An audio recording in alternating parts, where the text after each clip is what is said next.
Bismillah, alhamdulillah, wa salatu wassalamu ala rasulillah. Assalamu alaikum wa rahmatullahi wa barakatuh, everyone. Thank you for joining us this evening, and a huge thank you to us for kindly volunteering their time to be with us here today. Jazakumullah khairan, Sheikh Navaid and Menahal. We're really grateful for you guys to be joining us. So just for a quick introduction and some general notes before we get started. My name is Wada Taha, and I'm joined by my colleague and good friend, Mahnur Khan, and we're going to be your hosts for today's panel, inshallah. We're both graduate students currently at the University of Calgary, and we're both studying our Masters of Counseling Psychology. So we both have a strong interest, inshallah, for working in the Muslim community as psychologists with individuals, couples, and families in the near future. And so this kind of all relates to why we're having this panel discussion today, because we've had multiple discussions with family members or friends, people within our circles in the community who have these questions related to marriage, mental health, and just navigating relationships. And so our intention was to bring together two experts in their respective fields to answer such questions. And so with that, we'd also like to thank everyone who took the time to submit questions for this panel. So these are the questions that we're going to prioritize today, inshallah, and get those answered. And if we have time at the end, we will kind of go over some questions that you guys can submit through the Q&A box just right at the bottom of your screens through Zoom. But to respect everyone's time, we are going to really try hard to end at 6:30, inshallah. This goes for about an hour and a half. So with that, I will pass it on to Mahnur to introduce our guest panelists, and then we'll jump right into questions after that. Yeah, thanks for that. So our first panelist is Sheikh Navaid Aziz. Sheikh Navaid is a Canadian Muslim public figure with a diverse academic and social background. He was raised in Montreal, Quebec, where he completed a diploma in commerce and social studies from Champlain College before heading to the Islamic University in Medina. Noor, I'm so sorry to interrupt you, but can you be a little bit louder? Yeah. I'm not hearing her. Yeah. Okay. Yeah, no worries. Is that better? Yeah, it's a little bit better. Yeah, okay. Here, I'll move closer. Okay, so our first panelist is Sheikh Navaid Aziz. He is a Canadian Muslim public figure with a diverse academic and social background. He was raised in Montreal, Quebec, where he completed a diploma in commerce and social sciences from Champlain College before heading to the Islamic University Medina, where he completed an associate's degree in Arabic language and literature and a bachelor's degree in Islamic law. Upon returning home to Canada, Sheikh Navaid began teaching for Al-Maghrib Institute, and since then he's transitioned to their Director of Public Relations. During this period, he volunteered as the Islamic editor for Little Explorers magazine and began his work as a youth and family counselor. In 2012, Sheikh Navaid moved to Calgary, Alberta to become the Director of Religious and Social Services for the Islamic Society of Calgary, a position he currently holds. In 2015, Sheikh Navaid became the first ever Muslim chaplain with the Calgary Police Services. The second panelist we have here today is Sister Menahal Begawala. She's a licensed mental health counselor in New York. She completed her undergraduate and graduate education at New York University in general and special education and literacy education, and then she completed a master's in clinical mental health counseling. Menahal has also completed the program of study at the Al-Huda Institute and continued her studies in Egypt and various Islamic organizations afterwards. Throughout her travels and studies, Menahal's passion is to bring awareness of mental health and wellness to the community through an Islamic lens. She conducts workshops on parenting, wellness, marriage, and addictions, amongst others. Menahal has completed her marriage counseling training through the qawwam Institute, and she's partnered with the Institute to author the Islamic reference guide for the qawwam method. Currently, Menahal has a private practice where she works as a mental health counselor covering a client base with a broad range of mental health issues and trauma through individual, family, and couples therapy. So thank you so much to our two panelists for taking time out of their busy schedules to be with us here today. So with that being said, we'll just jump right into the questions, inshallah. So the first question, the first set of questions are addressed to both Sheikh Navaid and Sister Menahal. So the first question is, what qualities should one look for when seeking a spouse? And what are some factors that can be overlooked versus those that are non-negotiable? So factors such as physical attraction, education, job, ethnicity. So either Sheikh Navaid or Sister Menahal, one of you guys can start, inshallah. Menahal, please go ahead. I thought you were going to go ahead and start. I insist, please go ahead, inshallah. Okay. أعوذ بالله من الشيطان الرجيم. بسم الله الرحمن الرحيم. So this is a good question, and I think the standard answer to this question of what a person should look for. Usually, people say, okay, make your non-negotiables, education, this, that, looks, and standards like that. However, I'm going to go a little bit of a different route. One of the things that I see that is an absolute non-negotiable across the board is, what Allah subhanahu wa ta'ala has outlined in the Quran, in Surah Al-Rum, in the ayah that we see on every marriage invitation, right? The first piece, Allah subhanahu wa ta'ala says that He has created spouses for you, لِتَسْكُنُوا إِلَيْهَا, so that you can get sukoon from one another. And one piece of this word that, لِتَسْكُنُوا, a piece of that is that concept of safety. And safety is an absolute non-negotiable in a relationship. So you can have someone who is as educated as you want them to be, or comes from a particular place or family background or particular job, they could be the best looking person in your eyes. But if they speak to you in a way, or they criticize you in a way, or there's something that tells you that I am not safe in this relationship, then that should be a red flag. That, to me, from the standpoint of just what I see, in the therapy, in the realm of therapy, and in a lot of people who come to me for marriage related advice, that safety piece is a non-negotiable. Everything else, that's the first layer. After that, we come to what people talk about, okay, what are the negotiables, the non-negotiables, and stuff like that. Really, that's a question that you have to ask yourself, because you have to know yourself well enough to know what your needs are. Do you need someone who's going to be very predictable and very, what are your love languages? What's the family that you grew up in that the things that you think are a norm? If you need a predictable schedule, maybe you need a husband or a wife who's going to, have a 9-to-5 job, or, something like that. Maybe you're more driven and you want someone who's more of an entrepreneur, right? What's going to feed you? What's going to nurture you in the relationship? So a big piece of, looking for a spouse is knowing yourself well enough. The idea of the love languages, right? What is it that for you makes you feel loved and cared for and nurtured in a relationship? And look at your closest relationships, the healthy relationships that make you feel good. When you part ways with that person, you feel full emotionally. Look at what's going on. What is that person giving to you? Is it that they spend time with you? Is it that they compliment you? Is it that, you get to give them, when you part ways, they give you a really nice hug and that feels really good. Check in and see what your needs are. And that's one way for you to tell what is a non-negotiable for you in your relationship moving forward. Inshallah. Jazakallah khair. Thank you so much. Alhamdulillah wa salatu wa salamu ala rasulillah wa ala alihi wa sahbihi wa man walah, amma ba'd. My dear brothers and sisters, assalamu alaikum wa rahmatullahi wa barakatuh. From my perspective, I think one of the important things to keep in mind is our purpose of creation, which is to worship Allah subhanahu wa ta'ala. So when we're looking for our spouses, ultimately what you're looking for is someone that will help you worship Allah subhanahu wa ta'ala and get you to paradise.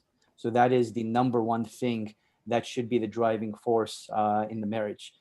After that, I think this concept of what is allowed to be overlooked and what is allowed, what is non-negotiable, this becomes very personal in terms of our own preferences, our own life goals and ambitions, and what we're looking for and striving for in terms of this dunya. So as long as you've prioritized the deen and you've made you've made the primary objective of your marriage to get closer to Allah and to get to paradise, then everything else, I think, is personally up to you to figure out and what you need and what you're looking for in terms of this dunya. So I do believe physical attraction is very important for both genders. I do believe compatibility is also very important for both people as well. So having similar goals in mind, similar objectives in mind, in terms of number of children, how to raise them, where we're going to live, all of those things I think do need to be discussed. So this is just a complement what Sister Menahal has already stated, along with safety and feeling secure. So I think as long, and this was the advice of the Prophet ﷺ, that if you always choose the person of deen, then you will be successful in this state. Now, deen has to be understood in its proper context. I think one of the things that has ended up happening in our day and age is that we've restricted deen to mean just knowledge of Islam. And that's not the case. The Prophet ﷺ, he highlights the deen and he highlights good character. So this ties in perfectly to what Sister Menahal was saying in terms of safety, that you also want to look at their character and make sure that their character is conducive to what Islam says, to your lifestyle, to how you want your children raised as well. Now, the latter part of the question, what if the person one loves and wants to marry isn't religious? Should the relationship be ended on this factor? So you have to understand that faith is something that goes up and down. It is something that fluctuates. It is not something that stays stagnant. So as long as the person has identified that they are willing to pursue this journey, if they're not religious prior to the marriage, give them some time to work on themselves and get to that state where they want to be.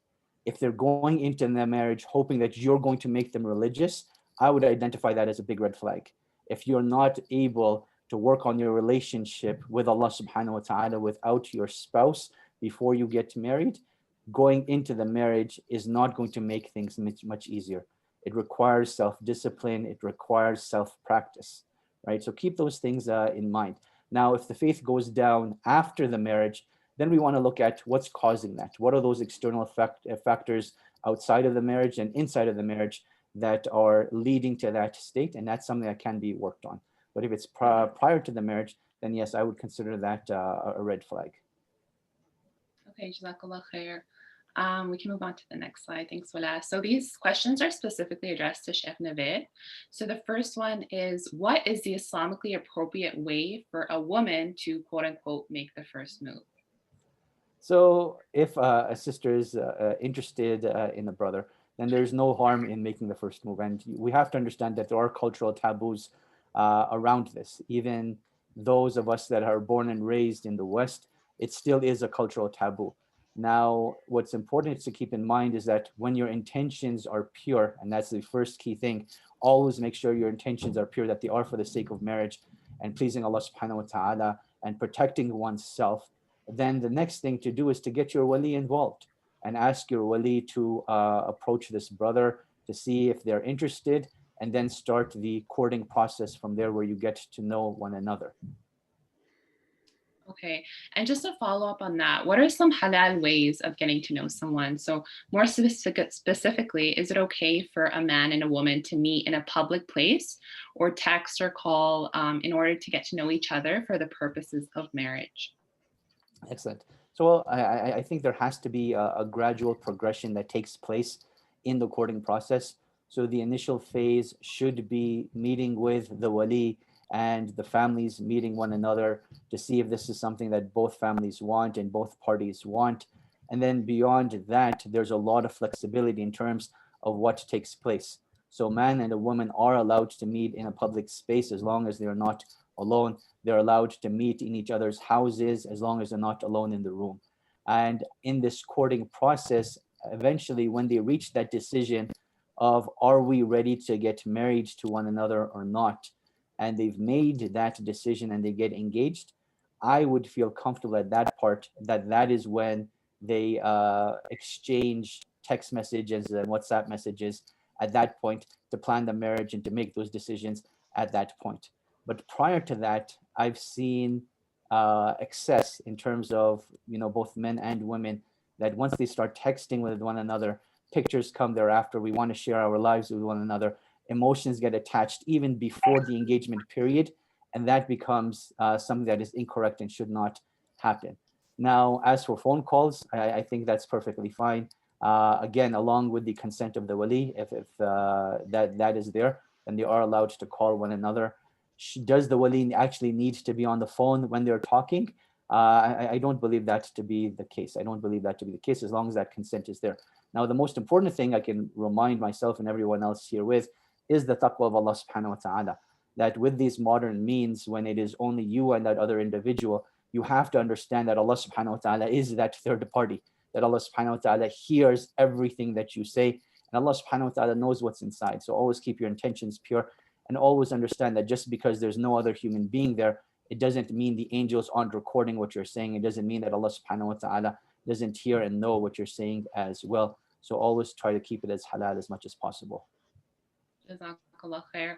And just to follow up on that, so if one's parents disapprove of a person or a potential continually due to un-Islamic reasons, most commonly, race, culture, what are one's options? And then who is considered a wali, and what order do I approach them? So that's kind of related to the question right above it. Excellent.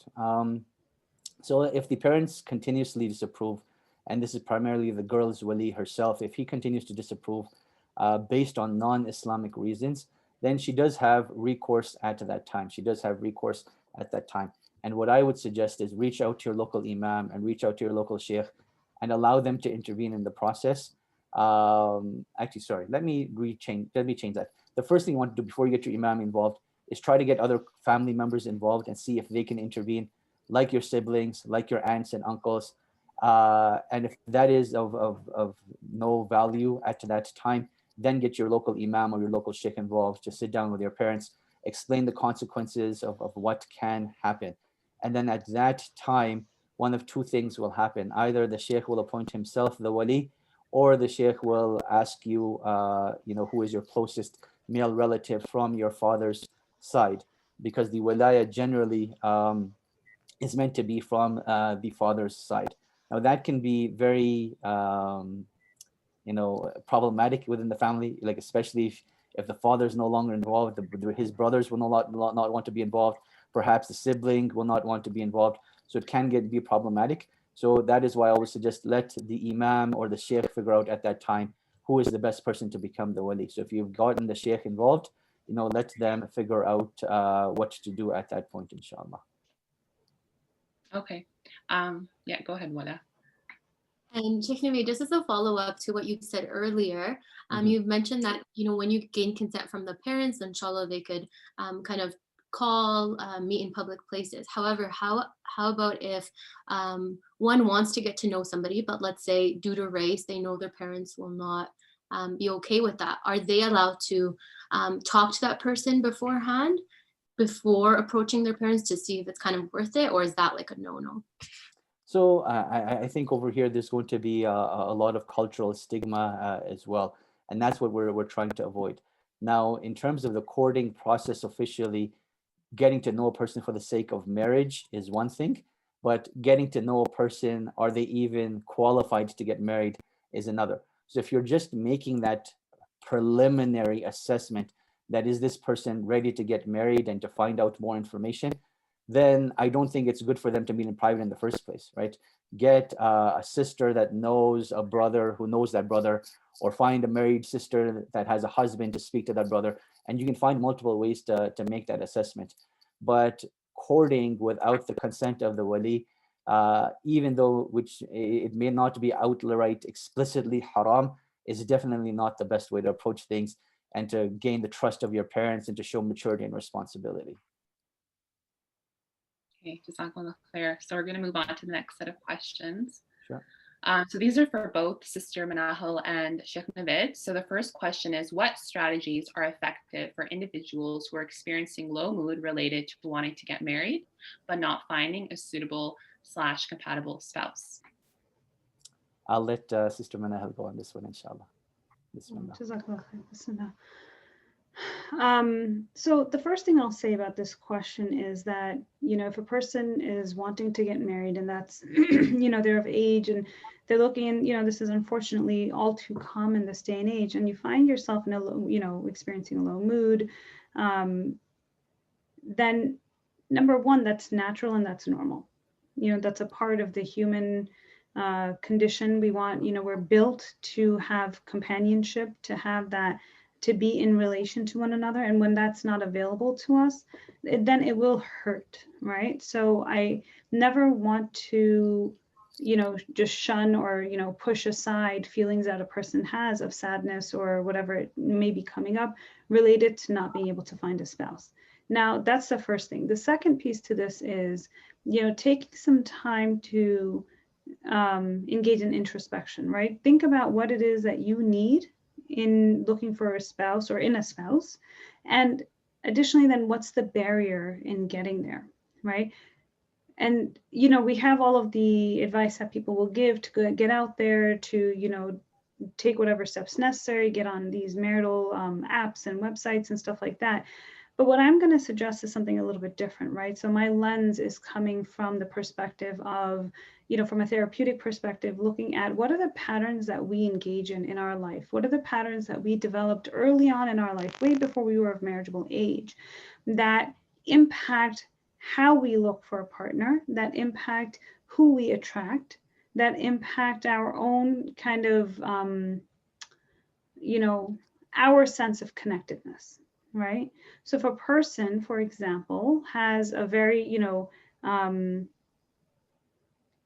a tendency to become over-attached, or, we might say clingy, you might want to think about, okay, what's going on for me? What patterns did I develop earlier on that are causing that kind of an approach to a relationship, right? Or if a person has a tendency to shut down, and I'm saying this based on all the stuff that I see from the clients that I see who are looking for spouses who are really struggling, right? That have this kind of tendency perhaps to just shut down and be like, at the slightest whiff of disappointment, or the slightest whiff of I might possibly maybe at some point get hurt by this person, they just completely shut down and say call it a day, right? So what are the things that are, that are barriers in your process of finding a partner?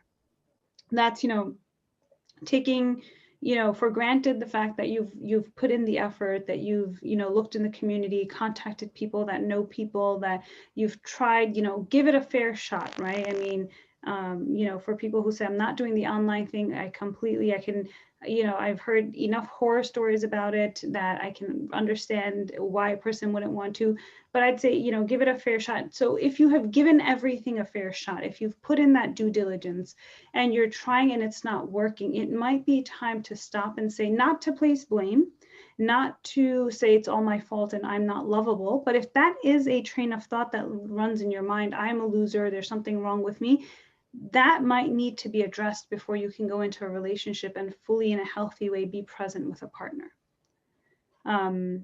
So nothing, in conclusion, nothing will take the place of a partner. It's understandable to be sad. It's understandable to have low mood, to feel, let down. And unfortunately, for a lot of people, I find, Muslims come to me for therapy because of the, religious connection.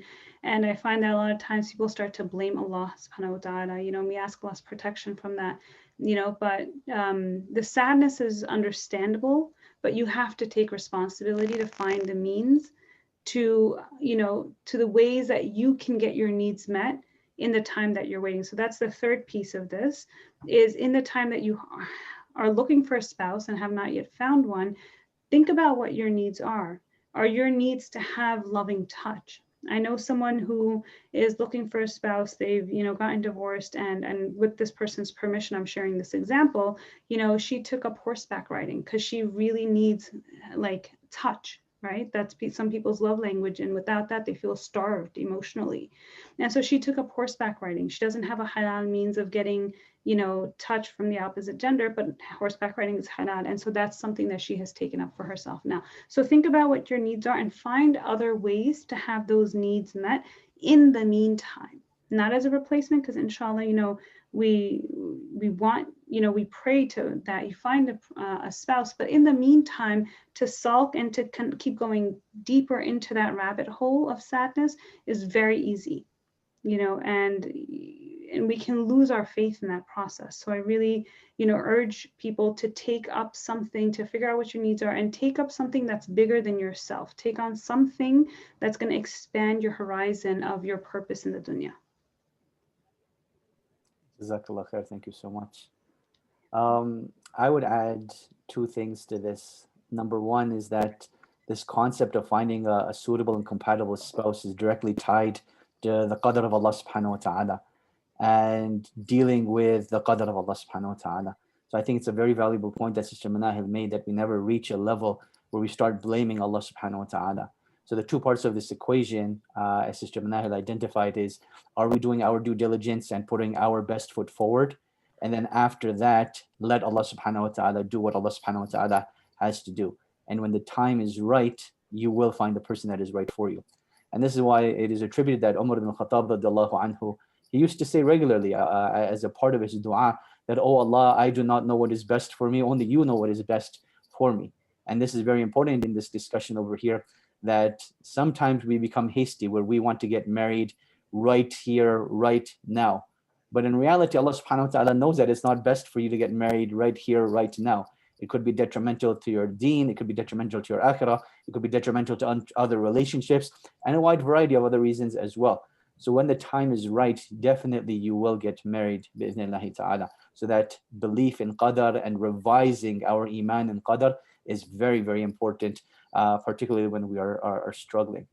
The second thing I would highlight over here is also, trying to piggyback over what Sister Menahal was saying, is looking at the different types of love and trying to fill our hearts with those different types of love. And what I mean by that is the love of Allah subhanahu wa ta'ala and even self-love. And I think those two, prior to marriage, your self-esteem or self-confidence are very, very important. And those two, directly tie into your self-esteem and self-confidence, that if you're not experiencing and feeling the love of Allah subhanahu wa ta'ala, and if you don't love yourself, that self-confidence and that self-esteem will be very, very low.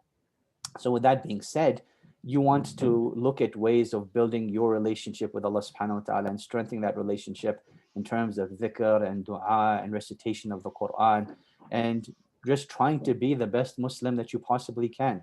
And then also in terms of self-love, practicing self-care and practicing things that will make you love yourself and make you feel self-confident as well. So those are the two things I would like to add to what Sister Menahal stated. Yeah, barakallah feekum for those beautiful answers. You guys both kind of answered the second question, so I won't ask it. But for the third, how do you deal with unrequited love? So love that is one-sided. I'll let Sister Menahal answer this one first. My very biased response to that would be go to therapy. And, there's a lot here, and I'm assuming that because this is a marriage panel, we're talking about adult love, right? But what I've learned in all of my studies of trauma, and specifically attachment trauma, a lot of times in adulthood, the way that our relationships play out is that unless we are intentionally trying to change the patterns of our younger years, very often we are reenacting our relationships, our earliest attachment relationships. And so if we're talking about unrequited love, we want to think about what is it that keeps us in a relationship that is one-sided? What is it that pulls us into a position where we give to the detriment of our own self? And so how to deal with it, I would say, again, I say it not so jokingly, is, it's something that requires a deeper look at oneself to say, what has my story been thus far? And in what ways am I repeating that story? Or in what ways does my story contribute to where I am now in this one-sided relationship? And then how can I then, once we understand it, once we develop more clarity on that, then we can be intentional in how to do things differently, to change those patterns, to hopefully, inshallah, lead to healthier relationships. Jazakallah khair. In my mind, I've sort of made like a flow chart, and the flow chart for this question is, number one, is this something that always existed in this relationship, or is this something that started to exist? Then the second part to the flow chart is it perception or is it reality? And I think the part of perception and reality really ties into what Sister Menahal was saying, is looking deep down inside, that if this didn't exist before and it's now started to exist, what's changed? Has this person changed? Have I changed? Something must have changed. and then look deeper inside that in terms of myself, what are those changes that have happened that perhaps are leading to this. But I think one of the things to always highlight over here is, in the relationship of marriage, and I think that's what we're speaking about over here, is the importance of having an open and frank conversation. That if you can't have an open and frank conversation with your spouse, who are you going to have that frank conversation with, right? It is supposed to be the deepest level of trust, to the degree that Allah subhanahu wa ta'ala has revealed, the veils of privacy, right? That you're allowed to be that person in front of them. So with that having been said, finding the courage, finding the right time to have that conversation and express how you feel, that explain how you're feeling and tell them why you're feeling such a way and how you think either things have changed or something else that has happened, and have that conversation. And you would find that as a first step can usually go a very long way. Now, along this journey, you may find that, yes, you do need external support, where perhaps both parties go to counseling and a therapist, or perhaps just you yourself go for counseling and therapy. And I want to reiterate that even though Sister Menahal said it, partially as a joke, the need for counseling and therapy as a preventative measure is so important. Like, we always want to go for counseling and therapy when the relationship is on the brink of destruction. We're at each other's throats. Let's go for counseling then. No, not at all.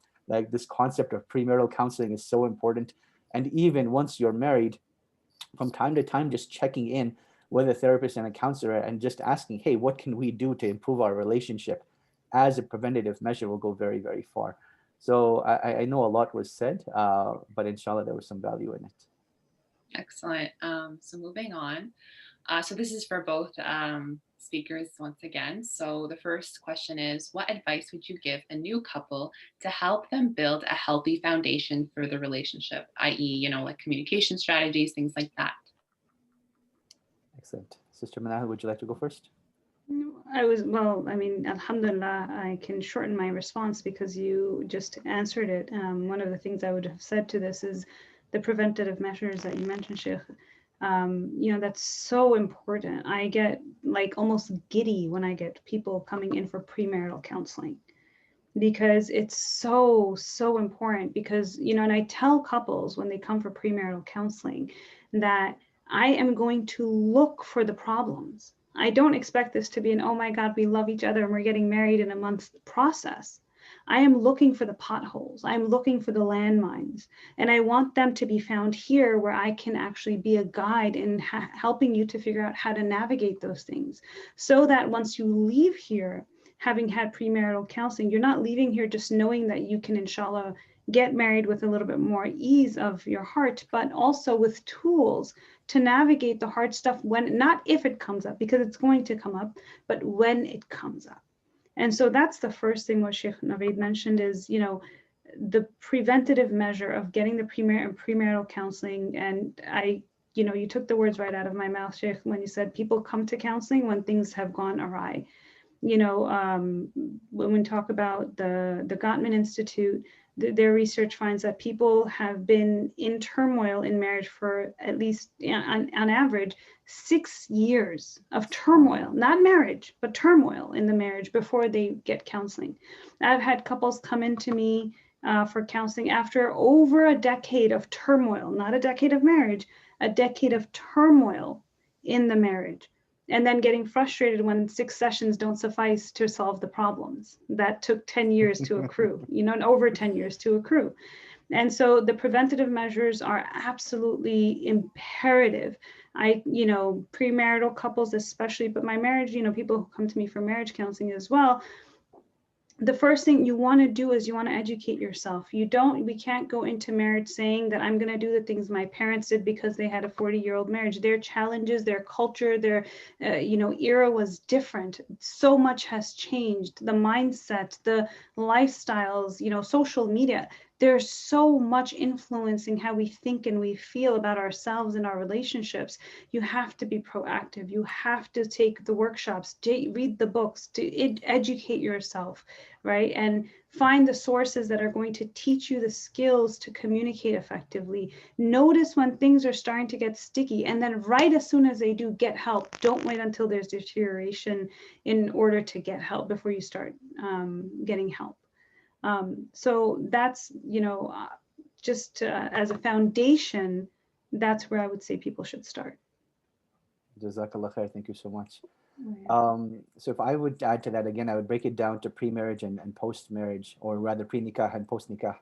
So pre-nikah, I completely agree, taking those preventative measures, doing premarital counseling, understanding the psychology of the opposite gender, understanding communication styles of the opposite gender are very, very important. Likewise, understanding the way we handle stress and anxiety is also very, very important. Now, post-marriage, I want to highlight something that often gets neglected, are the sunnahs of the night of marriage itself, where the Prophet sallallahu alaihi wasallam encouraged to pray together as one of your very first actions together. And I believe that within of itself is very symbolic of we're building our relationship together in our journey towards Allah subhanahu wa ta'ala. And I think that always has to be a focus in the relationship. So praying together on that first night and praying together as much as you can after that is very, very important as well. Engaging in religious literacy and doing activities together is also very, very important early on in the relationship. Now, I know in this day and age, one of the things we naturally resort back to is, okay, let's get onto the couch, let's watch Netflix or watch something on TV. And we consider this time together. And in reality, that's more dead time than it is anything else, because there's no real bonding experience that's taking place. So what I'm referring to is doing a new activity together that you've never done before, reading a book together, critically analyzing something like art or poetry or something of that nature, where you're engaged with each other's thoughts. So I think those sorts of activities where you're getting to know each other on a deeper level, particularly in the at the beginning of the relationship, is very, very important. And then last but not least, you need this reminder, whether at the beginning or you're a veteran in the marriage, is that at the end of the day, Allah subhanahu wa ta'ala rewards you for every act of kindness that you do towards your spouse. And that has to keep, make a reminder of that for yourself throughout your marriage, that any act of kindness that you do, my spouse may not recognize it, but Allah subhanahu wa ta'ala does. And at the end of the day, when we do things for the sake of Allah subhanahu wa ta'ala, Allah subhanahu wa ta'ala inspires that love and inspires that gratitude into our spouses if it is right for us, inshallah. So that's what I would share on that. Can I add something to this? Of course, please.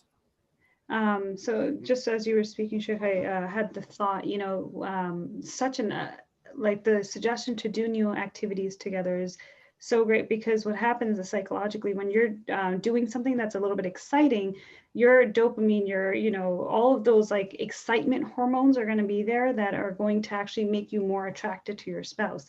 Now, when you start doing these things, engaging in these critical things together, it actually builds the muscle of communication, which I know that's in parentheses, communication. So another piece of this is actually early on in the relationship, it's so critical to be willing to have the difficult conversations.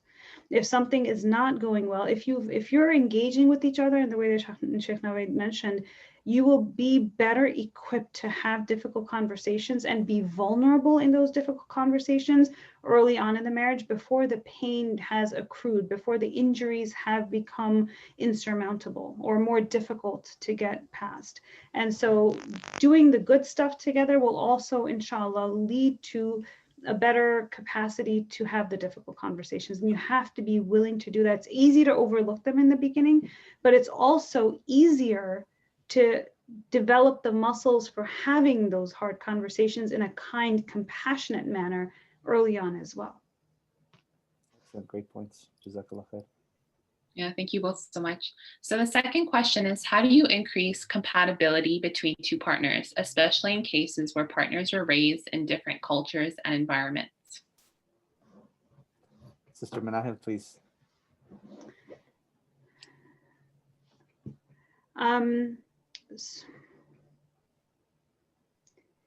So the thing here is, coming back to, I think what Sheikh said in the beginning, right? What is our purpose that Allah, with which Allah subhanahu wa ta'ala has put us on this earth, right? And to understand what is the bigger picture for both partners. And because that supersedes culture and environment and all of those things. And so if two people can have a shared vision, who can develop shared meaning for their life, as the Gottmans put it, right? Something that's bigger than ourselves. What is it that we want in life, right? Our moral principle values. If those things, if people, if a couple can work on developing, being on the same page in those different aspects, then I think the other things will fall into place a little bit more easily. Allah knows best. Jazakallah khair. So when I saw this question at first, I'm like, man, this is such a loaded question. Like when we're talking about increasing compatibility, does that mean that compatibility doesn't exist, or that it exists and we just want to increase it? So I think let's talk about the first scenario where compatibility doesn't exist. If you've identified that pre-marriage and you're still pursuing this relationship, that is a big red flag, that you've identified we're not compatible, but perhaps due to physical attraction, you're continuing to pursue the relationship. I would, stop and reassess, what I'm doing at that time. And it seems really logical, but people still pursue it. Exactly. It happens all the time. When you're saying it now, it's like, of course not. You wouldn't do it, but people do. I mean, as they say, love is blinding, right? And I think that what ends up happening is that, that infatuation with the other individual just blinds us to reality and what the future might entail. Now, let's just say the second scenario where you're married and compatibility is already there, and you want to increase it, then I think this goes back to doing activities. This idea of doing new activities actually came from something that I was reading earlier on how to build, resiliency in your child. And one of the things that was recommended was doing puzzles with your child, so that your child will be able to see how you deal with stress. And that's how they're meant to deal with stress. And then that leads to discussion and dialogue and what to do when you're frustrated and so on and so forth. So increasing compatibility, I think, takes on a similar role, where when you're both trying new things for the first time, you find each other's strengths, you find each other's weaknesses. And that's what compatibility is. A lot of it is about, that once you've identified those things, then you can work on those things together. And the main thing is, as cliche as it sounds, spending that quality time on getting to know one another is so important. Allahu alam. Awesome. And then how does a couple go about outlining expectations and boundaries with one another? Sister Menahal, please. The simplest response I have for this is, what I said earlier, is be willing to have those conversations. But with that being said, those conversations have to be had with a willingness to adapt and a willingness to compromise. And being able to listen to your spouse as to what it is that they're hoping for. So let's say, they say, I only want, I don't want to visit your family on, the third weekend, or, every single weekend. Okay, that might not be what you want, but to say, okay, help me understand what's behind that. Help me understand, what is it that you do want? You're saying you don't want this, but what's behind that? And to be willing to listen, right? Because if you've listened and your partner feels seen and heard and you've shown empathy, then there's going to be a higher chance that your partner is going to be willing to give you a chance to speak. If you just start pushing back right away, we think that we're going to push and somehow our partner is going to come closer and be more willing to engage with us. But we're actively pushing away what they're telling what they're telling us is important. And so having those conversations with a willingness to listen, with a willingness to adapt, and a willingness to, show empathy and compassion towards your spouse. Jazakallah khair. Thank you so much. So again, I'd break this down pre-marriage and post-marriage. Pre-marriage, I think it's a lot easier to have difficult conversations to a certain degree, just because there's no expectation of this relationship continuing. That, hey, if something goes wrong, there's no responsibility for this relationship to continue. So what I always recommend is, excuse the self-promotion over here, but I did a podcast with Ilmfeed on 10 conversations to have before you get married. And it talks about, the expectations and boundaries that we need to set. So a lot of that is dependent on knowing yourself and understanding what you expect and what your personal boundaries are, so that you can identify that for someone else. That's in a premarital stage. In a postmarital stage, if I was to look at this question, someone that's married is asking me this question. What I understand from the question is, I'm having difficulty with my spouse outlining the expectations and boundaries. What can I do at this time? And I think this is a great opportunity to use your counselor and your therapist as that mechanism, that get the help of your counselor or your therapist and just help you navigate through that, where each of you perhaps aren't communicating properly, or perhaps there's a fear of communication, and let your counselor or therapist intervene and help you set those expectations and boundaries amongst yourselves. And again, getting rid of that stigma of going to a counselor or a therapist is so important. And I think this is a part of it, that using it again as a preventative measure, that if you're struggling with something yourself and you haven't found a way to do it, get advice from the professionals, right? This is even a command from Allah subhanahu wa ta'ala in the Quran, فَاسْأَلُوا أَهْلَ الذِّكْرِ إِن كُنتُمْ لَا تَعْلَمُونَ, that ask the people of knowledge if you don't know. So that's in a postmarital phase, that if you're not able to figure that out, then seek that professional help. And again, there shouldn't be any stigma around that. Jazakallah khair. So these questions are for our sister Menahal. So the first one is, can you give advice on how to deal with unsolvable problems that come up between partners, i.e. those that lead to gridlock? So that sounds like a question that came right out of the book by Dr. Gottman, because there's a whole chapter on dealing with unsolvable problems. And what unsolvable, so the first piece of this is to understand what's meant by unsolvable problems. Unsolvable problems are those that keep recurring within a relationship. This happens because of two people being different at the core of who they are.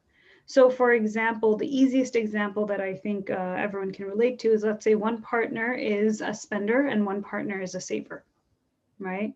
And so naturally throughout the relationship, there's going to be a constant, tension that's going to recur over and over, because one partner is, wants to splurge on something and the other partner is concerned about saving. And so how do you deal with that? Because this is just at the core of these two people, they're different in that way. So, what happens with that, and what the problem is with that is, it says here, those problems that lead to gridlock. Over time, the tension increases with these problems.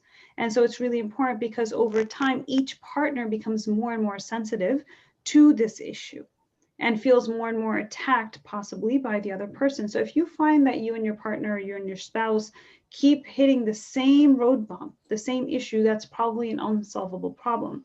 The way to deal with that, and this comes from the method that Dr. Gottman has outlined, is number one, to look at what the dream is within the conflict. And what that means is, usually underlying that issue, there is something much deeper. So for example, the spender might be someone who, they both may have come from humble beginnings, right? Where their partner and parents struggled or something like that. One of them may say, I always dreamed of being able to spend money the way that I wanted to. And this was, I wanted to grow up and be able to have that autonomy and that's a dream for them, to have this freedom to be able to spend, and this freedom to be able to, provide for their family and in a way that was not limiting. That might be the dream underneath. And for the other partner, the dream may be, I grew up with limited means and I always had to worry when, that we weren't going to have enough for the next month's whatever. And so saving is really important to me. It gives me a feeling of security and it gives me a feeling of stability in my life. And so that's really important to me. And so now that each partner, so that's what I mean by the first step, is to look at what is the dream underlying the issue. There has to be, and this is my, every marriage program that I do, my go-to thing is you have to be willing to have a conversation about it.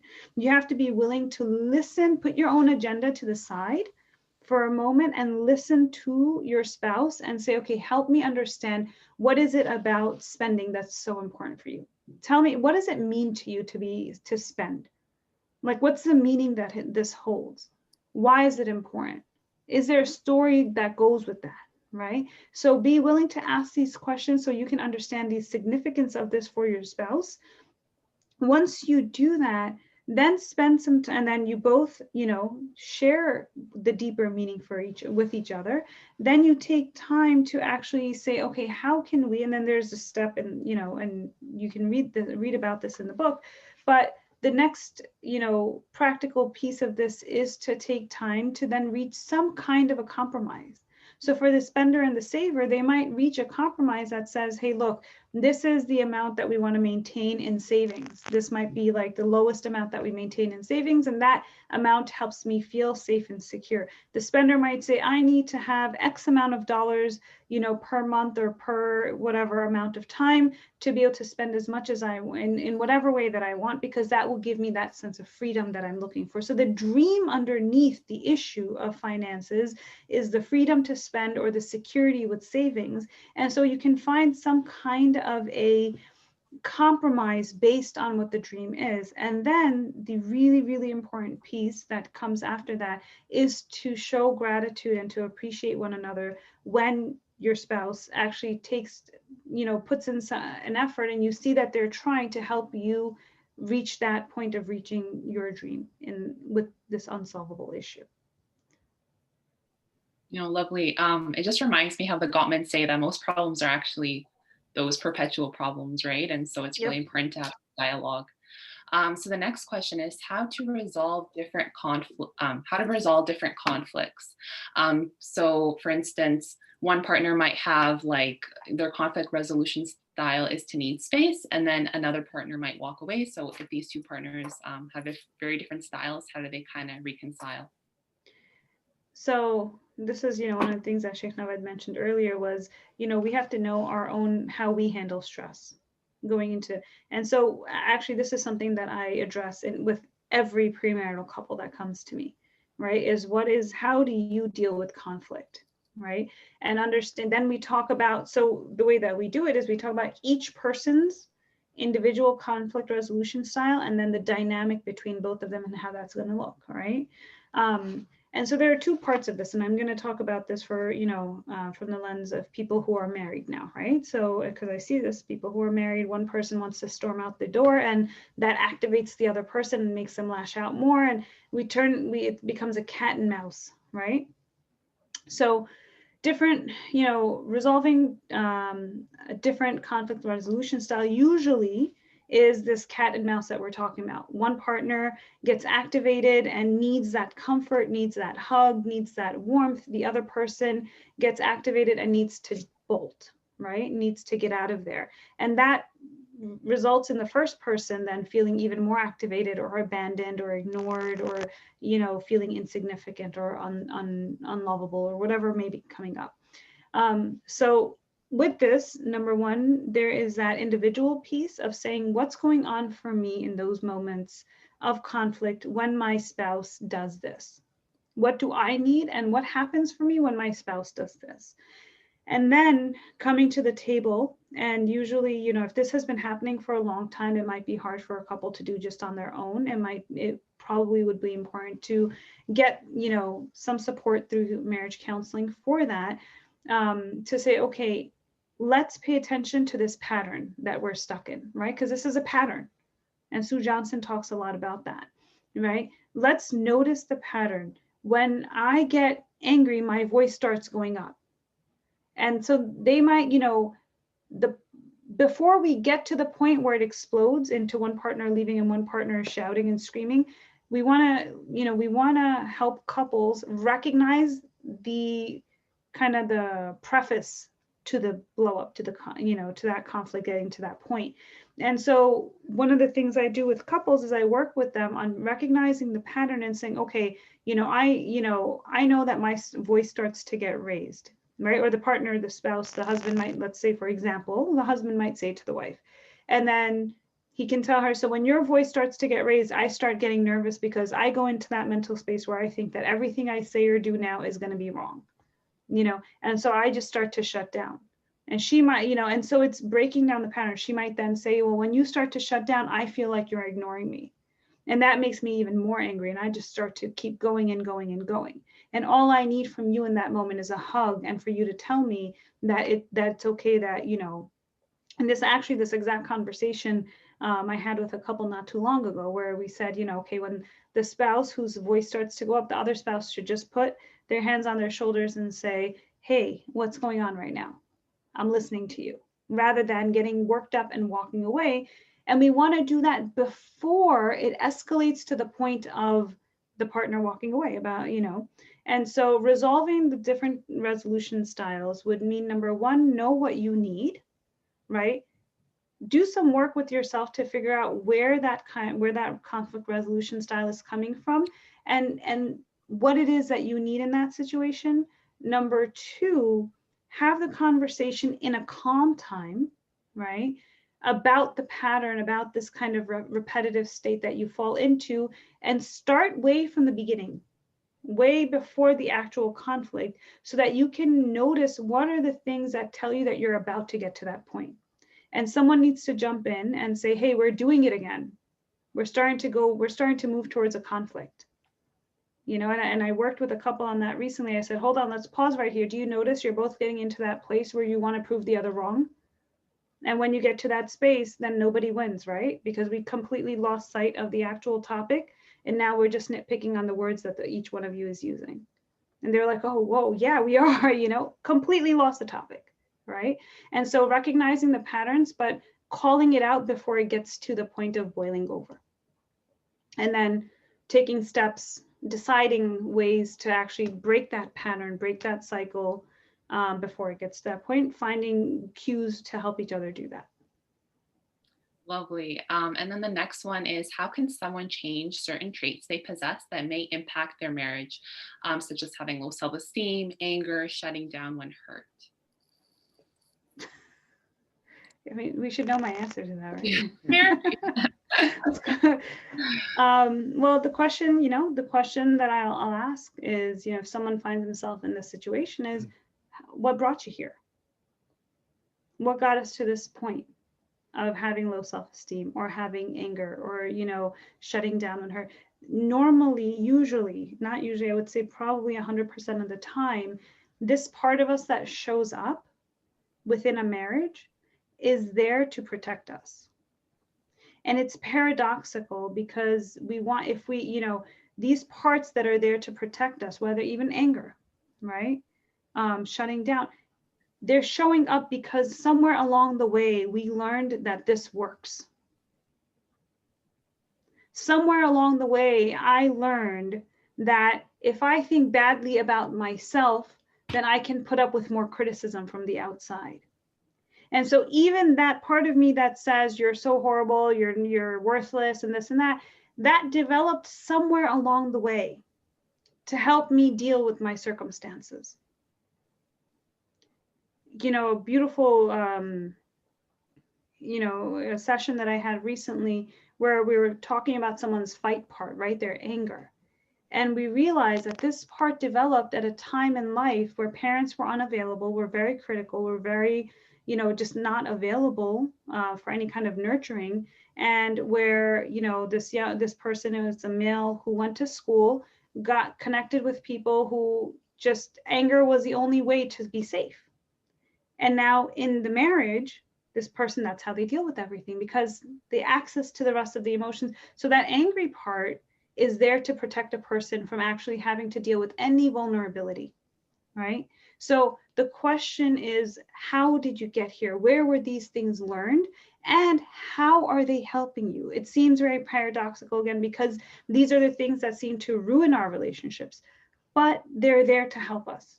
And if we understand these parts of ourselves, if we pay attention to these parts of ourselves, then we can better navigate them.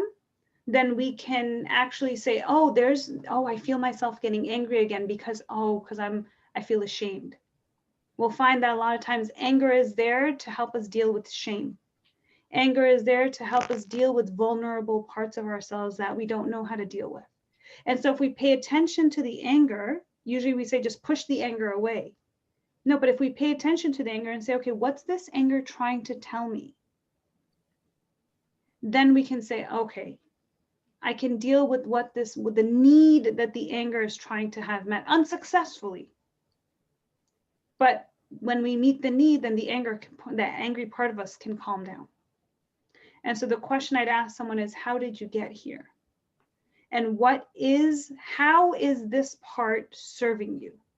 And people usually get surprised by that. Like, my low self-esteem is not serving me. Yes, but it did at some point. And if we figure out how it's serving us, then we can work on redirecting it. Jazakallah khair. Thank you so much. And so, Sheikh Navaid, these questions are for you. The first one is, what does Islam say about challenging or accepting cultural norms that may make marriage difficult for a couple? So, for example, gender norms according to a culture versus according to Islam. Excellent. Jazakallah khair, Mahnoor. I just want to briefly touch on the previous section that Sister Menahal was speaking about. Like, one thing that kept coming to the forefront of my mind was the importance of subduing our ego in times of conflict. I think our ego kicks in, and we want to constantly prove ourselves right and the other people wrong at times of conflict. But in terms of Islam, controlling one's ego in times of conflict is very, very important. So I think that Islamic paradigm of conflict management is important as well, where we learn to control our egos in times of conflict. So I just wanted to quickly touch on that. Now, in terms of no problem, inshallah. In terms of this part over here of challenging and accepting cultural norms, it's a very vague question, and I think that may intentionally be the case. But let's approach this from principles in Islam. So one of the principles that we have in Islam is that matters of non-worship are permissible until proven otherwise, whereas matters of worship are prohibited until proven otherwise. So when we talk about gender norms, it's important to understand that things are permissible because it's a non-worship related thing until proven otherwise. So when I look at this question, one of the things I can understand from it is that perhaps in certain cultures, it's not normal for a woman to go to work, whereas in certain cultures, it actually is. So as you're moving around, as you become a second generation person, how do you navigate through those things? So the first thing you always want to ask is, what I'm doing right now, is it actually halal or haram? If it's haram, you stay away from it, no problem. If it's halal, is it the best thing for me to pursue? And this is what people often don't navigate through properly, is that just because something is halal, it doesn't necessarily mean that it's best for me, right? So you want to ask that second tiered question, is it actually best for me? And then the third part you look at, and perhaps this is where the crux of our discussion takes place, is how do we discuss those things and whose expectations am I required to live up to? So often there will be pressure from the spouse, often there will be pressure from our own families, often there will be pressure from our in-laws. And at the end of the day, you have to do, after what is most pleasing to Allah, what is best for you. And I find often in my experience with dealing with women in particular, they're very afraid to put themselves first. Perhaps it's something that they're culturally ingrained with, perhaps something that that they're taught along the way, but they like to give preference to their spouse, like to give preference to their children, like to give preference to everyone else. As long as Allah subhanahu wa ta'ala is happy with us, you want to look at, what is actually best for me. So what I would say, once we've figured out those three tiers of, it being halal, it being best for me, and moving forward from there, I think you should pick and choose your battles. That, we don't have to change every misconception that people have or address every single conflict that's out there, and pick and choose your battles at that time. Jazakallah khair. The second question is, what is the ruling on a man demanding his wife to contribute financially with the reasoning that we currently live in a modern society that is more expensive and requires dual income? Excellent. Jazakallah khair. One of the principles we have in fiqh is al-hukm ala shay far'un an tasawwurihi, that a ruling on the matter is based upon how you portray the problem. So the question over here is very, very specific when it is stated that the man is demanding his wife to contribute financially. So in this sort of situation, we want to understand that the default ruling is that the man Islamically is responsible for providing food, shelter, clothing, and necessities for his spouse. That is the default ruling. This default ruling can change if it is pre-negotiated, and can also change if the circumstances arise where a man is not able to support his family. Then in that sort of situation, it does becomes a woman's responsibility to share what she can till the husband is able to come back to that position. Now, what I would highlight over here is the importance of financial literacy. And that is, I think, again, we're talking about preventative measures. If we learn how to budget, if we learn how to earn money, if we learn how to spend money, those three things in particular can go such a long way in resolving financial conflict in a marriage. And I believe it's very important to increase our financial literacy in these matters, particularly before marriage, so that once you do get married, you are ready to go. So with that having been said, we understand what the fiqh says, but then we need to look at what is actually best for the marriage, what is actually best for the marriage. So if there is financial turmoil, we want to look at how do I help my spouse get back on his feet so that he can go back to providing and taking care of the family. And I think that's an important discussion to have as well. So now, inshallah, Wala will kind of take over for answering the questions. Inshallah. Or asking the questions, inshallah. Jazakumullah khairan so far. So, given our limited time, inshallah, for the slides that have both names, I'm just going to kind of assign them if that's okay. So for this slide, we'll start off with Sheikh Navaid. What is the Islamic ruling on living with the in-laws after marriage? And just to kind of combine that second question, if they're physically well and financially able, does the wife have the permission to request her own space and not live with the parents? Excellent. So the Islamic ruling on living with in-laws after marriage is that it is allowed and it is not mandatory. And to summarize the answer to the second question, at any point in the marriage, the wife has the right to request her own living quarters and her own living space. That is a fundamental right that the wife is granted. Now, again, the difficult part is choosing between what is a fundamental right versus what is the best thing to do. And I love how the question mentioned that they're financially and physically well, because those are often the challenges. So given that they're financially and physically well and that they're not dependent upon their son, then I don't see any problem at all in terms of the wife asking for her own quarters and living space. Jazakallah khairan. And for the next question, so how does one deal with toxic and abusive parents that are both abusive to their child and their child's spouse? So Menahal, if you want to answer this question, then Sheikh Navaid, feel free to add on after.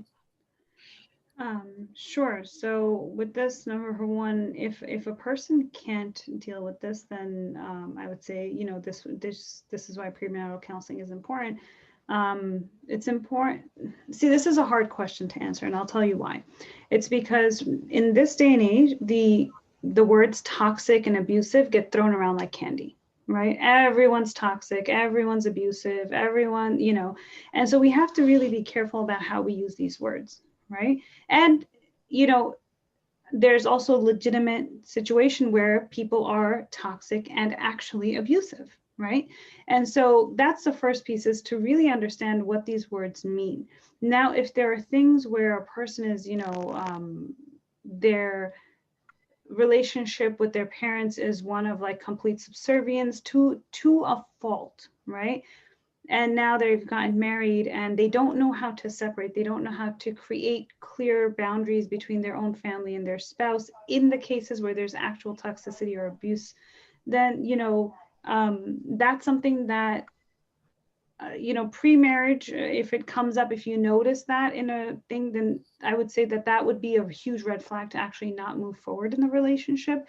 Post-marriage, then you're seeing that your spouse is not able to do that, then a person has to take it upon themselves to find ways to have these conversations, to create boundaries that are really clear and explicit. This is a situation where a husband and a wife have to work together to, to respect each other's needs, to respect each other's space, But again, I say that with the awareness, just because, you know, I see it far too often now that just anything that doesn't go my way is toxic and abusive.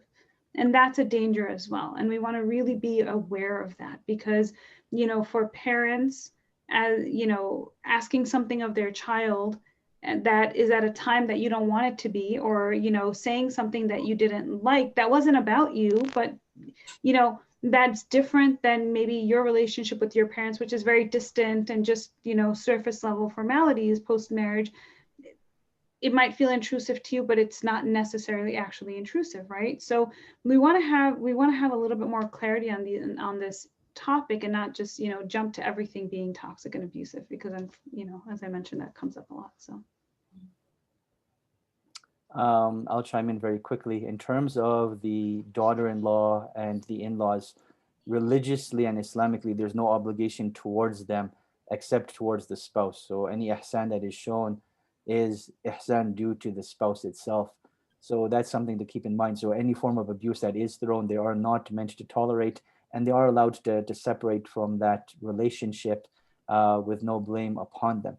Now, in terms of the child themselves, and again, this is with the disclaimer that we have identified that it is truly toxic and truly abuse. In terms of the child themselves, I think one of the things that we're not educated about enough is what are the rights of the parents upon the child. And we have this perception that we owe unconditional obedience to our parents, when that's not the case. In the Quran, it is not mentioned at all unconditional obedience, except to Allah subhanahu wa ta'ala and His Messenger sallallahu alaihi wasallam. Obedience to anyone other than those two is always conditional to what is good and to what is best. And particularly with the parents themselves, if it's something that's exclusive to them, something that they need for themselves, then yes, we should provide for them. But in terms of it's something related to our life, in terms of what education I pursue, what job I pursue, who I get married, then at the end of the day, we have to decide what is best for our dunya and our akhirah. And we can consult our parents and take it as advice, but there's no concept of them being able to dictate what happens in our lives. I think that's very important to understand from the Islamic paradigm, especially when emotional abuse and manipulation comes into play. So that's what I'd add to what Sister Menahal mentioned. Jazakumullah khairan. Those are some really great points. Now, Sheikh Navaid, this is addressed to you, and to kind of your favorite question ever. And to kind of just put this all in one package, it's just, you know, the definition of qawwam, what comes with that, what are some exceptions? Is it ever the wife's title, or is it just inherent to the man? Yeah, you know, I think it's really unfair to leave this towards the end of the discussion because this requires a lot more discussion. Okay, I'm going to try to summarize this into several points. Point number one, understanding that leadership comes with great responsibility, and that as Muslims, we should not be seeking leadership within of itself. And this was the advice of the Prophet sallallahu alaihi wasallam. So this term qawwam directly ties into the concept of leadership itself and to authority, and understanding that we may think leadership and authority is a good thing, but in reality understand that there's greater accountability tied in to it. Number two is that Allah subhanahu wa ta'ala has specifically mentioned in the Quran, الرِّجَالُ قَوَّامُونَ عَلَى النِّسَاءِ, that the men are qawwam upon women. And how we define qawwam is very, very important. I think it is so important to understand the context of what qawwam is and what it refers to. And qawwam over here is referring to in terms of those that maintain and those that rectify. So qawwam comes from qa'im, which is to stand up erect and to straighten, so that when something is going wrong, this person basically grabs the steering wheel and brings us back on track. So that's what the word qawwam actually means. And this is what Allah subhanahu wa ta'ala mentions in the ayah. Now Allah subhanahu wa ta'ala also explains as to some of the reasoning behind it. And there is this concept of financial responsibility in terms of the man providing for his family and taking care of his family. And perhaps that is why this authority was given to him. Then the third and last point is using power and authority as a mechanism of abuse and as a a mechanism of shutting the other party down. And that, regardless of who's doing it, is completely incorrect and completely un-Islamic. So when we want to dictate our way, we keep, regurgitating. And I really dislike using this word when talking about a verse of the Quran, but that's what it becomes. We're abusing the Quran for our own personal privilege. That should never be the case. So that's like the introduction to the topic. Now, what factors have to be present for a man to have this title? It comes back to taqwa of Allah subhanahu wa ta'ala and being just and doing their due diligence and knowledge of what it entails and accountability in front of Allah subhanahu wa ta'ala. All of those factors have to be present before this title can actually be used. Are there examples when this role of qawwam is not given to the husband? Yes. If the husband is not competent, if the husband is abusive, if the husband is not leading through an Islamic lens or paradigm, then this role and this title is definitely taken away. And at that time, we need to get a third party involved to resolve that and to figure out what the best course forward actually is. One point I will highlight over here, and I think this is very important to understand our scholarly tradition, that Imam al-Qurtubi rahimahullah, when he talks about this verse, he completely ties it to financial responsibility and insinuates the fact that if a woman becomes the sole breadwinner of the household, or she becomes the primary breadwinner of the household, then she has inherently taken this position of qawwam. So understand that as well. And then also understand the room for negotiation premarital, pre-nikah contract in terms of what you can include in your contract. That is also very, very important as well. Then the last point, Islamically, who has the right to name the child or final right if husband and wife disagree? I would ask, why are we getting to such a state that we're fighting over the child's name? That at such a point, if we have found a name that is from our tradition, meaning it is beloved, from the beloved names of companions, names of prophets, names of righteous women, at that point, why are we fighting over it? I think one of the worst things that you can do is making it seem as if your in-laws, and this works both ways, have any say in this. And I think that should not be the case. It should come down to husband and wife, and they both agree upon it themselves. And this shouldn't be a means of fighting and arguing. That if we find a name that has a beautiful meaning behind it, and this is who we want our child to look up to and try to live up to their example, then there should be a compromise. And I'm unable to find anything that says specifically it is the husband's right or the woman's right. And I believe this is from the beauty of the Sharia, that when things aren't mentioned specifically, it allows us to figure out those mechanisms for ourselves, which I believe is from the beauty of the Sharia, and Allah knows best. Jazakallah khair, Sheikh Navaid. These are the other questions that are also addressed to you, Sheikh Navaid. The first one, can a husband threaten his wife by divorce or second marriage to make her obedient? I would say, even if it was allowed, why are you digging your own grave, right? So clearly it's not allowed. Clearly it's not allowed. And I don't think anyone thinks that it's allowed. But when things become, quote unquote toxic, we always look for ways to get the upper hand and to emotionally manipulate people, right? And that's when this ends up getting used. But understand that I have not come across a single situation, and I speak very hesitantly on behalf of other people as well. But even people that I've spoken to, I've never come across a single situation where you threaten with divorce or you threaten with a second marriage that the wife becomes obedient. Clearly, there are underlying issues that need to be resolved prior to this threat. And the threat actually makes things much, much worse.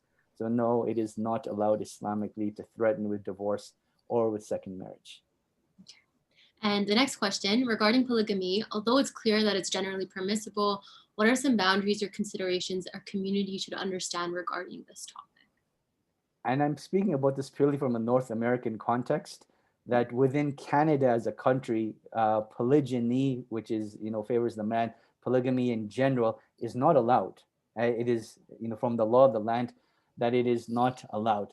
So I would say, as law-abiding citizens, we cannot promote something that encourages breaking the law of the land. Now, if we're looking at this purely from a hypothetical fiqh perspective, void of the reality that we live in, or this is living in another country where polygamy actually is allowed. I think the fiqh of it is very, very important. And I would start the fiqh aspect of it in understanding the hadith of the Prophet sallallahu alaihi wasallam, where a man that does not do justice between his two wives or more than them will show up on the day of judgment split into half. And I think that is where the discussion needs to begin, where, a lot of times we may think that there's just pure pleasure and fun, but we forget about the reality of accountability and responsibility towards Allah and towards our spouse. And that's where the discussion needs to begin. And then looking at what equity and equality actually looks like from a fiqh perspective. So again, I think that's beyond the scope of our discussion. Having said that, in North America, let's just speak about Canada. In Canada, it's illegal. You're not allowed to do it. And I do not believe it is something that should be entertained without scholarly consult first. Jazakallah khairan. And next, we're going to get into, this is a few slides around this topic. So we'll start off with Sheikh Navaid. Can you please explain the commonly quoted hadith regarding angels cursing a woman all night if she denies her husband? And then the follow-up questions, which are, does this apply to a man who denies his wife? And what if they have good reason to do so? Does that apply still? Excellent. So the context of the hadith is a woman that denies her husband intimacy without due cause and without due reason. So she's perfectly healthy. There's nothing wrong. There's no stress, no anxiety, nothing prior to that may, take away the mood. So perhaps, the husband may have been abusive recently, and she doesn't want to at that time, right? So the context is that things are normal, and then she's denying him for no reason. Then that is when the curse of the angels and Allah subhanahu wa ta'ala is upon her. Now, let us understand the reasoning behind this is that Allah subhanahu wa ta'ala has made intimacy halal with the select people that we have nikah with, and intimacy outside of that is haram. So particularly when we have been created with a bodily function and an emotional function as well, that shouldn't be belittled, and we're unable to fulfill that, then that creates problems and turmoil in the marriage. And this becomes, again, a tool of manipulation and emotional abuse that is not allowed. So that is the context of the hadith. And I know often it gets quoted around that if you're not intimate with me, the curse of the angels will be upon you. And again, these threats don't improve the situation. We want to look at, as Sister Menahal has mentioned several times now, how did we get here? Why are we in this situation? And try to resolve those underlying issues first and foremost, and then take it from there. And I believe empathy goes such a long way, both ways, that the husband needs to look at, what are possible reasons why my wife is saying no, and the wife looking at the husband's side, that, what are the consequences of me continuously saying no? And Allah subhanahu wa ta'ala knows best. I would love to hear Sister Menahal's take on this as well, by the way. So we're going to jump into the next slide, and then I am going to address it to Menahal, because the first one is around, again, the same topic, but maybe a different take. So Menahal, can you please speak to the common misconception that women do not have as high of a sexual drive as men, and how, just even sexual drives and them may be differing from couple to couple, how this impacts a marriage? So to Sheikh Navaid, you spoke to the point that I would have made for the previous one, and I'll continue from there in terms of if we're getting to the point where either partner is feeling unfulfilled in this area, then we have to kind of ask what's going on underneath, right? And this issue that the question asks about women not having the same kind of sexual drive as men, actually I'm seeing more and more now that this is a situation where the wife says that she has a higher sexual drive than the husband. I'm seeing that more and more now. I don't know, I can't speak to any kind of, I haven't read any research on what the reason for that might be. I know stereotypically the notion has always been that the man has a higher sex drive. However, This can impact a marriage because of that stereotype, where people expect that the man is going to have a higher sex drive. When we talk about intimacy between a husband and wife, this comes down to the core. There has to be a conversation about it. Allah subhanahu wa ta'ala has made a husband and a wife, they halal for each other. And in that, the conversation, having erotic conversations, and sorry to be very explicit about this, but having very open conversations between a husband and a wife is halal, and it should be happening.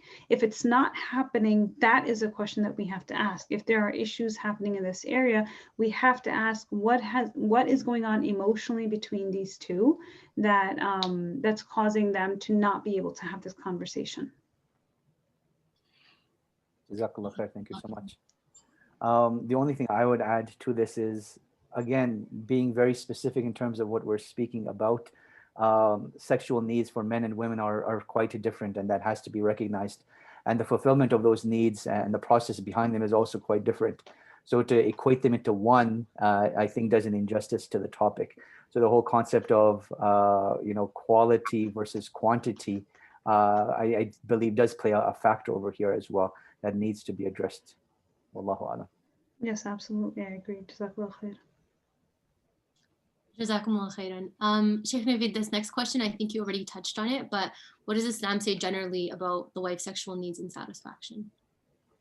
So I didn't get a chance to speak about it, but the general precursor that we gave is that any act of ihsan, any act of charity that you do towards your spouse is rewarded by Allah subhanahu wa ta'ala.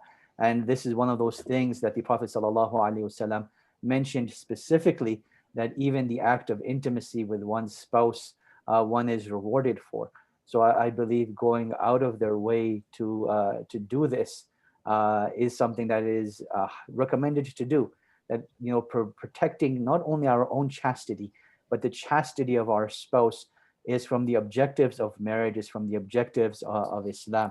And when either spouse is left unfulfilled and unsatisfied, then we're doing a disservice to ourselves, to our relationship, and to our deen, because it opens the doorway for shaitan to plant that seed that, hey, maybe if you go somewhere else, you will be satisfied and you will have your needs met. When in reality, we know that's not the case.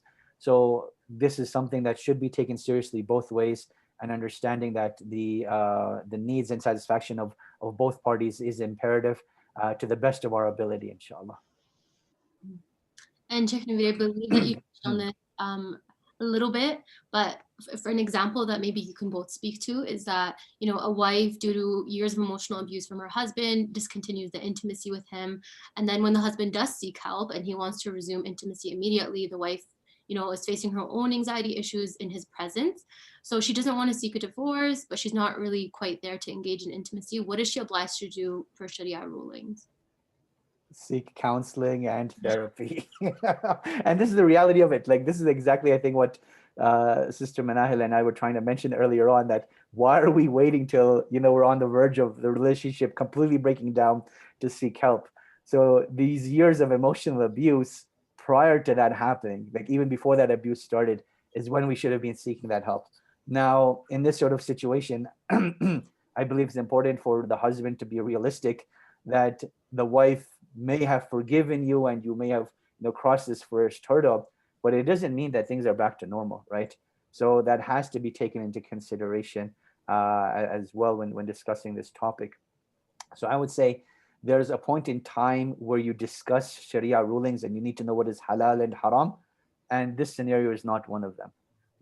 What needs to be done over here is a husband and wife going to therapy and going to counseling and figuring out together how can we resolve these issues to get back to a normative state, right? So I don't think the issue of Sharia rulings should be taken into consideration over here, but rather we should be looking at how do we get back to a normative state. Jazakallah khairan. Menahal, would you like to add anything or just move on? I think Sheikh Navaid addressed it beautifully. I mean, the only thought that, and just to reiterate what he already said, is that safety has to be reestablished. Intimacy is one of the most vulnerable acts that a husband and wife engage in with each other.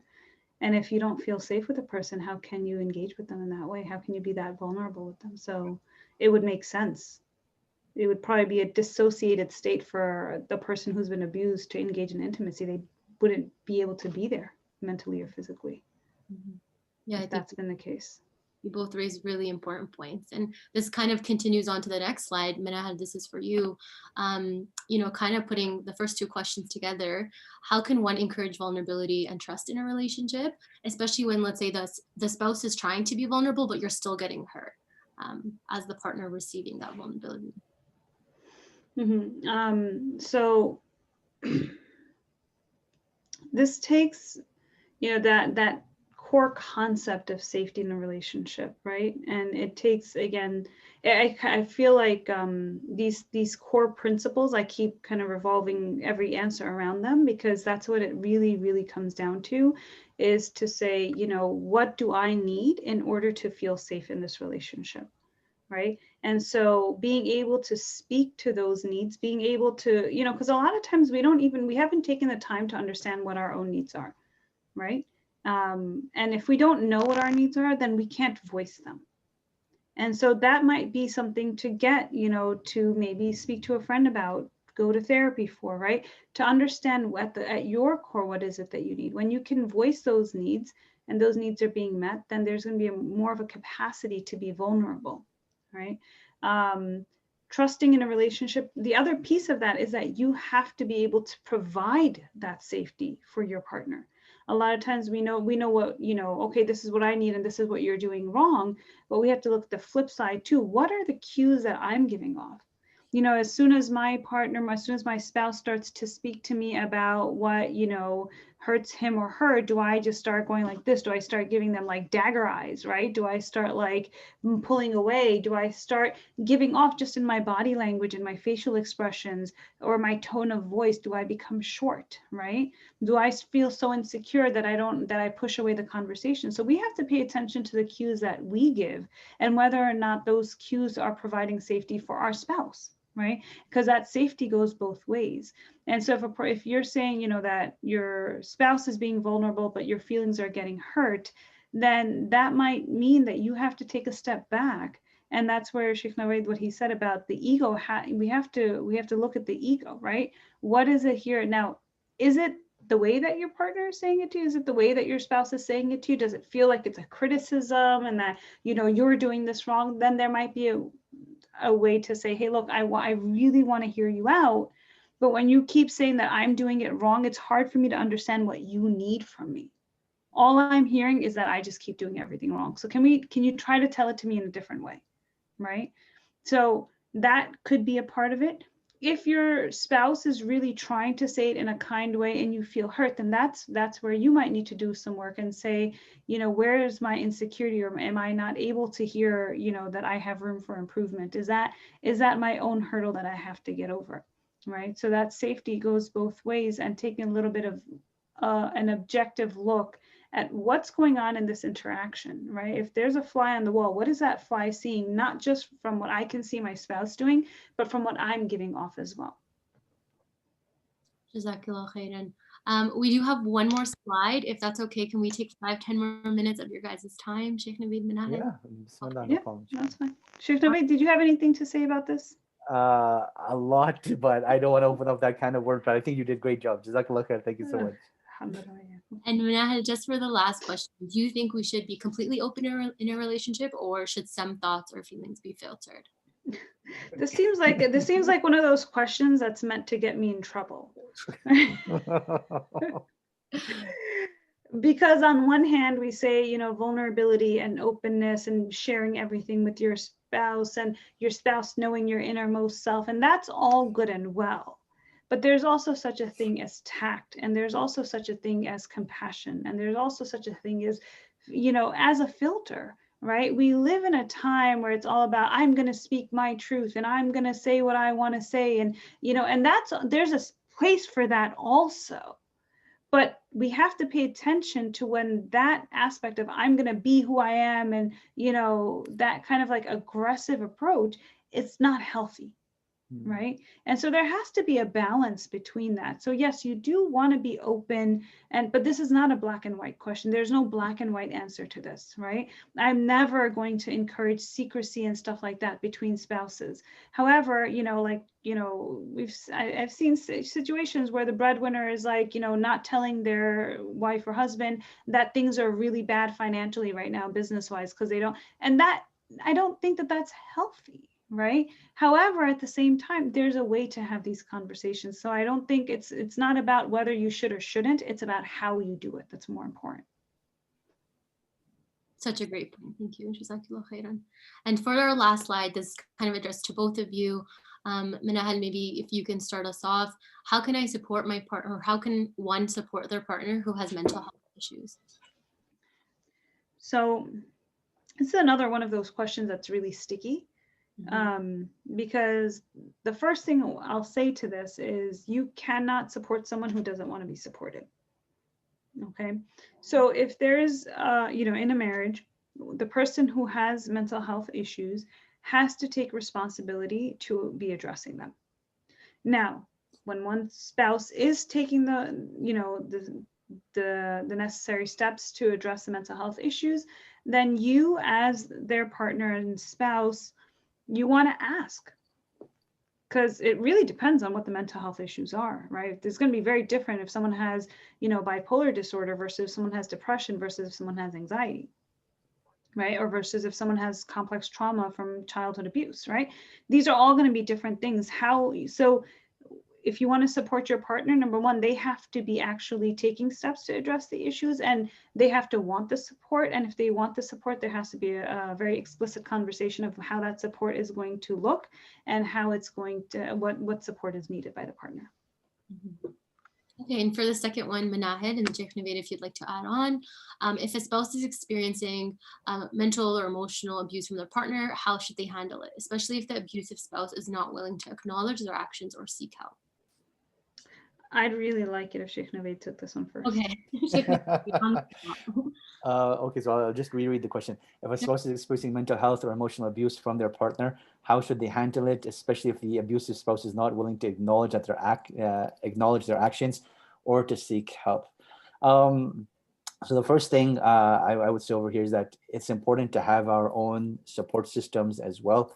So when someone is experiencing abuse from anyone, it's important to have that support system and know what their outlets are and know what their options are in the situation. Number two, from the Islamic understanding, there is this concept of la darara wa la dirar, that we don't harm others, nor do we allow others to harm us. And oftentimes we feel that because we're in a marital relationship, that we have to tolerate abuse and that Allah is going to be angry with me if I end up getting divorced or separated. And this has to be in its proper place, that Allah subhanahu wa ta'ala gets angry when divorce is sought without cause. If you're being physically abused or very deeply emotionally abused, this is considered a just cause, and you are allowed to seek divorce after you've taken all of the precautionary measures prior to that, in terms of advising one another, in terms of getting an arbitrator involved, in terms of getting family support and getting others to speak to them, and so on and so forth. Number three, I think, and by the way, these numbers are in no particular order, just as the thoughts are coming to my head. Seeking help from Allah subhanahu wa ta'ala is something that can't be emphasized enough. That, the stories of the prophets are mentioned in the Quran in terms of the abuse that they experienced from their people, for a reason that even the best of Allah's creation will experience abuse from those closest to them. Particularly when we're talking about spousal abuse, you can think of the story of Ayyub alayhi salam. You can think of the story of Lut and Nuh, and you have these examples there so that we find solace in them, and that we always turn back to Allah subhanahu wa ta'ala to seek help from Allah first, and then seek help from the creation after that. Number four is finding out what support systems, what external support systems are out there. So for example, if we're talking about eventually leading to physical abuse, the shelters that are there in the city, counseling that is available for them, and so on and so forth. So this is in point form some of the points that I would share, and Allah knows best. Jazakallah khairan. And Sheikh Navaid, if you could just address this next question. If one partner is suspicious and engaging in spying, but does not provide any legitimate evidence or reasons for doing so, what should the accused partner do? I'll share a funny anecdote first, but there's actually this app that if you download and someone tries to unlock your phone through the passcode, it actually takes a picture of them. So I've seen that actually used several times. But the point being, again, we're trying to address the symptom and not the underlying cause, right? So the fact that your spouse is spying is alluding to the fact that there is a breakdown in the trust of the relationship. And I think that's what we want to actually speak about, that what is causing this distrust? What can we do to build that trust back up? What can we do to protect ourselves from the whispers of shaitan that plants those seeds of doubt, and having those open and frank conversations. So one should never accuse spouses of doing anything wrong, nor should one accuse the spouse of spying, but rather have open and frank discussions. And again, I will highlight the importance of reminding each other of the taqwa of Allah subhanahu wa ta'ala and accountability of speaking the truth on the day of judgment as regular reminders, right? And not just hearsay, in times of conflict. So that's some advice that I would share there. Wallahu alam. Jazakallah khair. And Menahal, for the last question, in what situation is it acceptable for a couple to seek help outside their relationship? Any situation necessary. There doesn't have to be a situation. But I'll say this though, to this question, I think that there's something in our deen about, that's so beautiful with spouses being garments for one another, right? And so I think that it's imperative to get help when necessary, but that help should be sought in a wise manner, right? So again, obviously I'm going to be a proponent of getting therapy and counseling or speaking to someone who is knowledgeable, who is trustworthy, but also here's the piece that's important, that has emotional intelligence, okay? Unfortunately, not everyone who is in a position of authority has that, whether that's an elder within the family or whether that's someone within the community, right? That emotional intelligence is absolutely imperative in order to understand what are the underlying issues, because the black and white stuff anybody could give you advice on, but not everyone's going to help you understand what's going on for each of you within the dynamics of the relationship. And so, with this understanding of spouses being garments for one another, there has to be a respect that is maintained between partners, and also, seeking help in a situation that's confidential, that that if you do speak openly about things, that they're not going to be shared, or that you're not going to be judged for it, in the sense that you don't want it to get out, and you want to also present your partner or your spouse in a way that is honorable, right? But seeking help, I think that's from the sunnah. Jazakallah khair. I think the only side point that I would add to this is that when we're seeking help, it should be from qualified people. Oftentimes, what ends up happening is we start seeking help from our friends and from aunts and uncles who are not qualified, and they're just there venting and sharing their opinions. So that in terms of the sanctity of the marriage, that should be preserved, and it should only be sought from qualified people. Jazakallah khairan. Well, thank you both so much. That was our last slide. I do want to give you an opportunity. Is there any last or final comments that either of you would like to share? Sister Menahal, would you like to go first? No, please, sure, go ahead. Jazakallah khair. So I want to comment on one of the previous slides in terms of that filter. I think one of the things that I would emphasize and highlight in terms of having a filter is, again, just because we're spouses, it doesn't mean that we're allowed to expose our sins to one another. So those are things that you should definitely keep to yourself. And if there's an addiction involved, please seek help and get the appropriate help that you need. Also, in terms of a filter, it's very important to keep the feelings of other people in mind as well. So sometimes you may be conveying the correct thing, but not in the correct manner. So that filter in terms of how you articulate yourself is very, very important as well. So sometimes we grow up in very sarcastic households, and we tend to keep that sarcasm with us as we grow up, and we end up losing that filter. So that should be kept in mind in terms of the filter. My final words of advice are broken down into three. Number one is continue to focus on Allah subhanahu wa ta'ala and your deen in the marriage, beginning and middle, and continue to do so until you enter into Jannah together. In terms of seeking help, it's never too early, nor is it ever too late. But continue to build on that and seek help preventatively and also in times of need. And then last but not least, the third point is invest in the relationship. Like just like we invest in our education, we invest in our careers, invest in your relationship as well.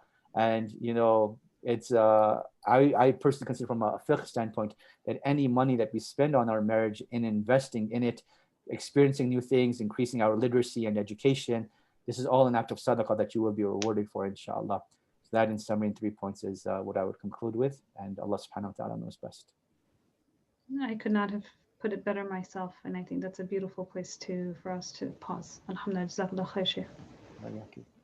Jazakumullah khairan. We really, really appreciate your time, and I know we went a little bit over, but honestly, this has been so beneficial for myself, and I hope for many others. So we really thank you for your time. We won't have any time for questions. I do want to thank everybody that joined us on the live, also here on Zoom. Inshallah, we'll be sending a recording to you or access to it. And then with that being said, a huge thank you again to our panelists. This is the contact information that they've graciously shared. So please direct not too many questions their way, but I would just like to give the disclaimer that any counseling and therapy requests, send us to Sister Menahal, and any Islamic or fiqh questions can be sent to me, inshallah. Actually, also my disclaimer is that I personally, my caseload is completely full, and I also cannot take clients from Canada, so I can try to help you find a Muslim therapist in Canada. But for counseling and therapy, I would find somebody locally. That's probably the best way to go. Inshallah. So for that reason, we have a little bit of some resource lists we quickly put together. Inshallah, we'll email this to all the registrants as well. There's the Khalil Center, which are doing web therapy. So if anybody's interested, you can check that out. Psychology Today is this really large database, and depending on what city you're located in, as well as other things like language spoken or religion followed. So you can filter your results and find a therapist that way. Also, Sister Menahal talked a lot about Gottman. Very well known, very well researched institute about couples and marriage. So they have a blog. They also have therapists that you can look and find one that practices from their kind of mode and from their perspective within Calgary, inshallah. So if you just go on their website, you can find that. Also, Sister Wala, can I just add something very quickly on the previous slide? We just finished the Canadian Muslim Mental Health Conference today, and they're actually working on a map of across Canada in terms of mental health resources and counseling resources and therapy resources across Canada. So if someone goes to muslimmentalhealth.ca/resources, they should be able to get an introduction to it. It's not finished yet, but they've started that process. So that too would be a great resource in terms of looking for counseling and therapy, particularly within the Muslim sphere. Canada, amazing. Jazakallah khair. I will add that to the list. And then just Sheikh Navaid, you already touched on this, but kind of like our transitional home here in Calgary, there's a few also across Canada known as Nisa Homes. So that's a really great resource for someone who needs that.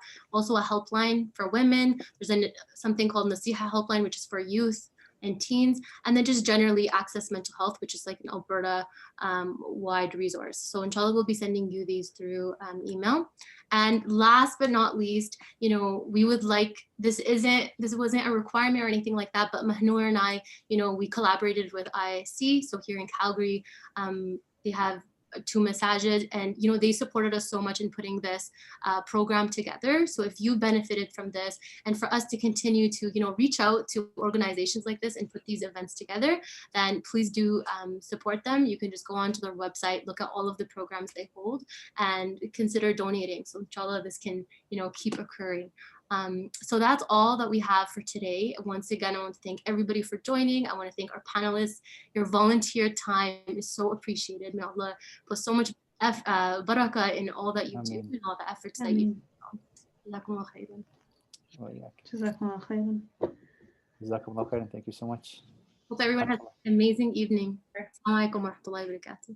سبحانك اللهم وبحمدك اشهد ان لا اله الا انت استغفرك واتوب اليك والسلام عليكم